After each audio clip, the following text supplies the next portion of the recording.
Today in this session, let us discuss about the structure of the eye.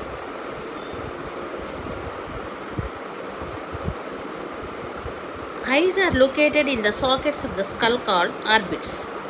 Eyeball is made up of three coats which are present in concentrated layers. The outer coat is called sclera. The outer coat is called sclera. This is the coat for protection of the eyeball. Sclera, the function of sclera is to protect the eyeball. And the sclera in front, it forms transparent dome-shaped refracting structure called cornea. It is called cornea. This is transparent and it is not supplied with blood vessels. It is non-vascular. Because of that, if any disorder comes, if blindness comes due to cornea, it can be transplanted by the cornea transplantation because there will not be any antigen antibody reaction because it is not supplied with blood vessels. And its surface is kept moist by lacrimal glands and tear glands. They secrete tears and it is kept moist. Coming to the next layer, choroid. Actually, choroid is the next to sclera, which is vascular, which is richly supplied with blood vessels and which supplies nutritive materials to sclera. And the next layer, the pigmented layer of retina, they get nutrition from the choroid. Choroid layer is deeply pigmented with melanin. It is pigmented with melanin covered by sclera. It prevents reflection of the light rays. And at the anterior portion, it becomes thick and it forms ciliary body. Again, which continues forward to form pigmented opaque iris. Diaphragm-like structure, iris. It is visible colored portion to us. It may be black or brown or blue. And it leaves an opening called pupil, which is surrounded by the iris. Now the diameter of the pupil is regulated by the iris muscles, which may be radial or circular. Suppose if this is the iris and this is the pupil, and here the iris muscles which are radial, if they contract, the pupil becomes large. The opening will be large in dim light by the contraction of the radial muscles. And if the circular muscles they contract, they make the pupil small because in bright light much light is not required, so the pupil will become small in size. Like that, it regulates the diameter of the pupil. In bright light, the pupil narrows. It protects the eye from the bright light. And coming to the lens of the eye, it is located just behind the pupil, just behind the iris, and it is transparent crystalline structure. It is held in place by the suspensory ligaments. Which are attached to the ciliary body. So the contraction of the muscles of the ciliary body makes the lens spherical, and the changes in the shape of the lens takes place depending upon the far objects and near objects. It shifts its focus and vice versa. ciliary body and suspensory ligaments. So they help in altering the shape of the lens depending upon the distant objects and the nearer objects. So that is about the choroid layer and also about the lens.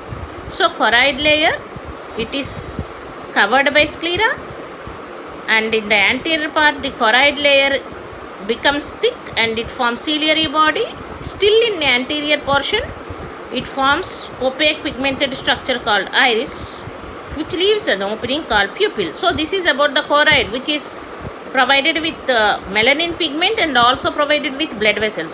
Sclera is the protective coat. And the presence of the lens, depending upon the light and also depending upon the objects, the shape of the lens will be altered with the help of the muscles of the ciliary body and the suspensory ligaments. Now the third coat is retina. It is the actual sensitive layer. Actual light receptors, rods and cones. There are two types of photoreceptors called rods and cones, and this retina is also made up of three layers from inside to outside. It consists of ganglion cells, bipolar cells and also photoreceptor cells, that is pigment layer.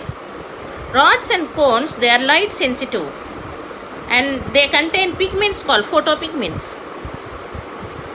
Retina consists of pigmented layer and neural portion, non-visual and visual portion. The pigmented epithelium, which consists of melanin containing epithelial cells, which are present between choroid and the neural portion. The pigment portion is present between the choroid and the neural portion. Melanin in the choroid and the pigment epithelium in the retina, it absorbs light rays, which prevents the reflection and scattering of the light. So the image formed by cornea and lens becomes sharp and clear. The pigmented layer is continuous over the choroid, over the ciliary body and over the iris. See, the pigment layer will be continued over the choroid and over the ciliary body and over the iris, but the neural layer will be neural layer. What happens to the neural layer? Neural or nervous layer will end before the ciliary body itself.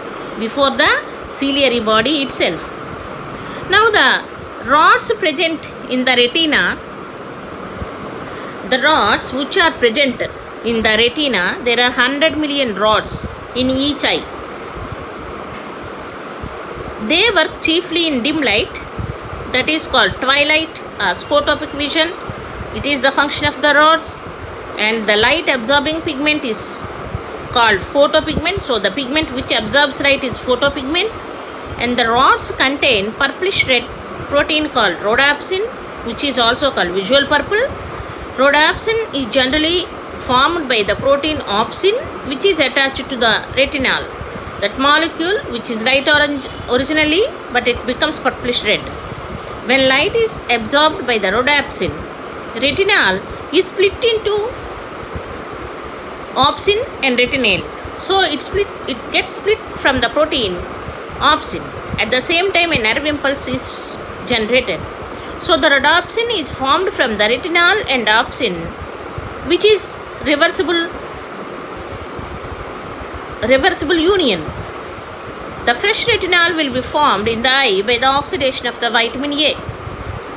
So vitamin A deficiency causes night blindness, because in dim light the rods will act. Cones, they act in bright light, which enable us to see the colors, and in that too in daylight it is called photopic vision. So color vision are the functions of the cones. They contain pigments. 3 types of cones are present: erythropsin, chloropsin, cyanopsin, to absorb red, green, blue lights which are of long, medium, short wavelengths. In moonlight we cannot see colors because only rods will be functioning in moonlight. Due to the low light, cones are not functioning. So here when you see these are rods and cones, this is pigmented layer.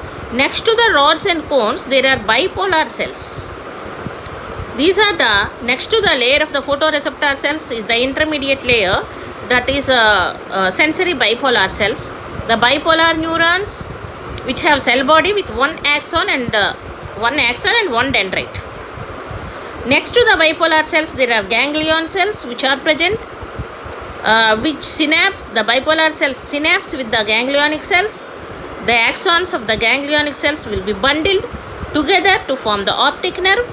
Then the optic nerve will carry the nerve impulse to the central nervous system, where the visual cortex is situated in the occipital region.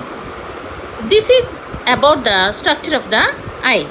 And in tomorrow's session, let us know about the optic nerve and also the aqueous humor and vitreous humor, and how the vision takes place, the mechanism of vision.